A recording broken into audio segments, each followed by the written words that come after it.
सलाम वालेकुम, सत श्री अकाल, नमस्कार दोस्तों, स्वागत है आप लोग आज के मुख्य समाचार में। आप देख रहे हैं यूएई का नंबर 1 हिंदी समाचार चैनल यूएई समाचार।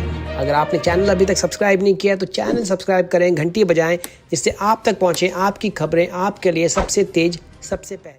ये हैं आज के मुख्य समाचार। यूएई जनरल सिविल अथॉरिटी ने जो प्रतिबंध था भारत से यूएई की फ्लाइट्स का, उसको बढ़ा के अब कर दिया है जुलाई 21 तारीख। एक नया नोटिस जो जारी किया है यूएई जनरल सिविल अथॉरिटी ने, एयरमैन जो कि संस्थान है NOTAM, इस नए प्रतिबंध के अंतर्गत भारत के अलावा 13 अन्य देश भी शामिल है, जिसमें Liberia, Namibia, Sierra Leone, Democratic Republic of Congo, Uganda, Zambia, Vietnam, Pakistan, Bangladesh, Nepal, Sri Lanka, Nigeria और साउथ अफ्रीका से आने वाली तमाम फ्लाइट्स पर प्रतिबंध रहेगा जुलाई 21 तारीख के रात को 11:59 तक। इस नए एक्सटेंशन के बाद जुलाई 22 तारीख से फ्लाइट्स की आवाजाही वापस शुरू हो सकेगी भारत से लेकर यूएई तक। नए नोटिस में हालांकि कार्गो फ्लाइट्स और जो चार्टर फ्लाइट्स हैं उनको बाहर रखा गया है, मतलब कि चांसेस हैं, पॉसिबिलिटीज है कि अगर चार्टर फ्लाइट्स वहां से आना चाहें भारत से तो वो आ पाएगी। अब देखना खाली ये है कितनी जल्दी भारत के एयरपोर्ट रैपिड PCR का टेस्ट लैब ऑर्गेनाइज कर पाते हैं, जिसके बाद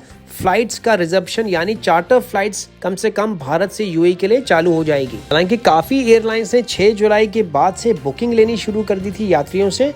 अब हो सकता है कि ये फ्लाइट्स बतौर चार्टर फ्लाइट्स ऑपरेट करें अगर रैपिड PCR की सारी रिक्वायरमेंट्स पूरी हो जाती है भारतीय एयरपोर्ट्स पे। लेकिन ये आने वाले दिनों में ही क्लियर हो पाएगा कि वाकई में ये फ्लाइट्स ऑपरेट कर पाएगी या फिर ये सारी की सारी बुकिंग जो है ये शिफ्ट होगी जुलाई 22 तारीख के आगे के लिए। भारत में जितने भी एयरलाइन के सोर्सेज है वहां से पता लगा है कि चार्टर फ्लाइट्स जो है वो इंडिविजुअली शुरू होने वाली है। तो अगर जो भी यात्री भारत से यूएई के लिए यात्रा करना चाहते हैं, मेरी आप सबसे रिक्वेस्ट है कि इंडिविजुअली आप सारी एयरलाइंस पे कॉल करके उनके स्केड्यूल डायरेक्टली आप ले सकते हैं। ये स्केड्यूल हमारे पास में मीडिया में ओपनली आएंगे, जैसी ये खबर हमारे पास पहुंचेगी ये आप लोगों तक भी पहुंचाई जाएगी। आज शाम को एयर इंडिया ने इस बात की पुष्टि कर ली है, भारत से यूएई के लिए कुछ लिमिटेड रेस्ट्रिक्टेड फ्लाइट्स चलाई जाएंगी और केवल वो ही लोग इसमें ले पाएंगे। सारे मापदंडों पे खरे उतरते, यानी कि 2 वैक्सीन लग चुकी होगी, PCR टेस्ट होगा और 4 घंटे के अंदर रैपिड PCR टेस्ट भी होगा।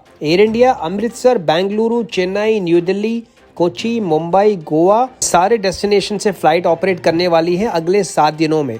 तो मेरी आप सभी से रिक्वेस्ट है कि प्लीज एयर इंडिया के रीजनल ऑफिस में कॉल करके आप तमाम जानकारियां प्राप्त कर सकते हैं। आने वाली ईद उल अजहा की छुट्टियों में एक बार फिर अबू धाबी का आसमान आतिशबाजी से जगमगा उठेगा। इस आतिशबाजी की नुमाइश होने वाली है अबू धाबी के यास आइलैंड में, यास बे वाटर फ्रंट। वो भी लगातार 3 दिनों के लिए हर रात को 9 बजे ये शुरू होगा। अगर आप किसी कारणवश लाइव अगर इनको नहीं देख पाए तो आप अबू धाबी के तमाम मीडिया चैनल्स पे इसकी लाइव स्ट्रीमिंग भी देख पाए। केरल के भारतीय तैराक ने इतिहास रच दिया जब साजन प्रकाश ने आज ओलंपिक के क्वालिफिकेशन टाइम यानी कि 1 मिनट 56 सेकंड 38 मिली सेकंड में पुरुषों की 200 मीटर बटरफ्लाई के लिए क्वालिफाई कर लिया, वो भी टोक्यो ओलंपिक्स के लिए, जो कि पहली बार किसी भारतीय तैराक ने अचीव किया है। 27 साल के साजन प्रकाश जो पहले भी भारत को रियो ओलंपिक्स में रिप्रेजेंट कर चुके हैं, तकरीबन 1 साल से दुबई की एक्वा नेशन स्पोर्ट्स एकेडमी में ट्रेनिंग कर रहे हैं। पिछले साल ही भारत से दुबई आ गए थे, कोरोना महामारी के चलते वहां पे ट्रेनिंग की फैसिलिटी सारी बंद थी,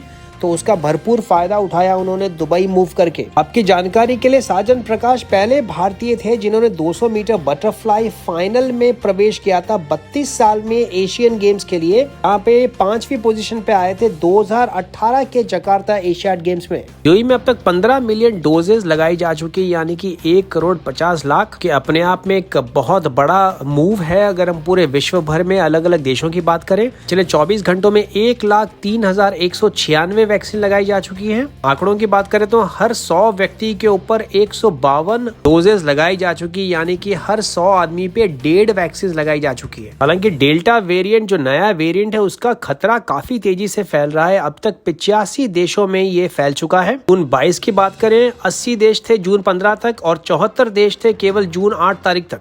की अच्छी खबर यह है कि अभी तक यूएई में डेल्टा वेरिएंट का कोई भी केस निकल के सामने नहीं आया है। तो राजेश कुमार गुप्ता जो कि स्पेस स्पेशलिस्ट इंटरनल मेडिसिन है बर्जिन स्पेशलिटी हॉस्पिटल शारजा में, उन्होंने कहा ये जो दोनों वेरिएंट्स है डेल्टा और डेल्टा प्लस, वो वेरिएंट 40% ज्यादा संक्रमित है और 100% ट्रांसमिसिबल है इंसान से इंसान में फैलने के लिए, यानी कि बहुत ही ज्यादा संक्रमण का लेवल है इनमें। इन वेरिएंट से हॉस्पिटलाइजेशन का रिस्क बहुत ज्यादा है और खास तौर से जो यंग लोग हैं, जो युवा लोग हैं, उनके अंदर भी रेजिस्टेंस पावर कम देखी गई है इन वेरिएंट्स के खिलाफ। डॉक्टर ने ये भी कहा कि जो यूएई का वैक्सीनेशन कैंपेन है ये हर तरीके के वेरिएंट से निपटने में पूरी तरीके से सक्षम है, इसीलिए सरकार की कोशिश है कि जल्द से जल्द सब लोगों को दोनों डोज लगाई जा सके। अबुधाबी के रहने वाले भारतीय बिजनेसमैन वेदांता बरुआ, जो कि नॉर्थ ईस्ट के आसाम राज्य से पहले व्यक्ति बन गए हैं 10 साल की गोल्डन वीजा लेने वाले, उन्होंने यूएई अथॉरिटीज को धन्यवाद देते हुए अपनी खुशी जाहिर की है इस वीजा को मिलने के बाद में। आपकी जानकारी के लिए दोस्तों, ये 10 साल की जो गोल्डन वीजा है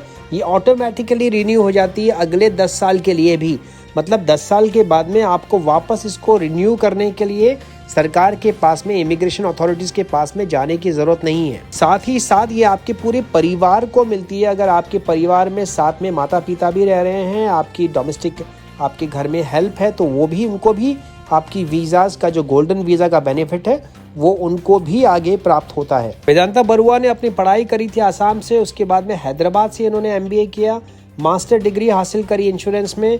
उसके बाद 2006 में यूएई आए, यहाँ पे काम किया 2 साल, उसके बाद लंदन गए और वापस यूएई लौटे और यहाँ पे आके इन्होंने ब्रांड्स ब्रैट मसूद इंश्योरेंस कंपनी की स्थापना की, कि जॉइंट वेंचर है अल मसूद कंपनी और ब्रांड्स ब्रैट जो कि यूके बेस्ड इंश्योरेंस कंपनी है, दोनों के बीच में। ओद मेहता में खुला है नया मेट्रो लिंक बस स्टेशन, जहां पे तकरीबन 10,000 से भी ज्यादा यात्री इस पूरी फैसिलिटीज को रोज यूज कर पाएंगे। ओद मेहता का जो बस स्टेशन और जो मेट्रो स्टेशन है वो स्कूल, कम्युनिटी क्लब्स और बिल्कुल काफी सारे बिजनेस लोकेशन के अलावा राशिद हॉस्पिटल के भी नजदीक है और तकरीबन 350 से भी ज्यादा गाड़ियों की यहाँ पे पार्किंग करने की सुविधाएं हैं। उसके अलावा 40 बसेस यहाँ से जो है ऑपरेट करेगी 8 अलग अलग रूट्स के लिए दुबई के अलग अलग हिस्सों में। पिछले साल यूएई के एंटी नारकोटिक फोर्सेस ने 18,000 किलोग्राम ड्रग सीज किया था और तकरीबन इसी सिलसिले में 6,973 गिरफ्तारियां भी की थी अलग अलग एंटी नारकोटिक्स ऑपरेशंस में। यूएई ने कल international day against drug abuse और इलिसिट ट्रैफिकिंग